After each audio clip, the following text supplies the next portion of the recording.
যে কৃষ্ণ সমুদ্রকে আদেশ দেন থামতে, সেই স্বয়ং শ্রীকৃষ্ণ কি এক রাতে মাছের রূপ নিয়ে নিজের মন্দির বাঁচাতে নেমে এসেছিলেন? নদীর মাঝখানে দাঁড়িয়ে ছিল শত বছরের পুরনো কৃষ্ণ মন্দির। লোকেরা বলতো এই মন্দিরে ভক্তির শক্তি অসীম।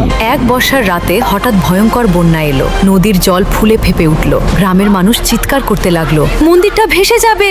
ভক্তরা মন্দিরের ভেতরে দাঁড়িয়ে কাঁদতে কাঁদতে প্রার্থনা করলো, প্রভু আপনার ঘর আপনি নিজেই রক্ষা করুন। হঠাৎ নদীর জলে তৈরি হলো বিশাল ঘূর্ণি। গভীর থেকে উঠে এলো এক দীপ্তিময় বিশাল মাছ। তার শরীর থেকে ছড়িয়ে পড়ছে নীল আলো। মৎস্যরূপী কৃষ্ণ মন্দিরের চারদিকে ঘুরতে লাগলেন। অদ্ভুতভাবে জলের স্রোত দিক বদলে নিল। মন্দিরের চারপাশে তৈরি হলো শান্ত বৃত্ত। ঝড় থেমে গেল, জল নেমে গেল। ভোরের আলোয় মানুষ দেখলো মন্দির অক্ষত, আর নদীর জলে ভেসে আসছে মৃদু বাঁশির সুর। যে ভক্তির ঘর বানায়, ভগবান নিজেই তার প্রহরী হন। তুমিও কি ভক্তি করো? তাহলে কমেন্টে লিখো হরে কৃষ্ণ।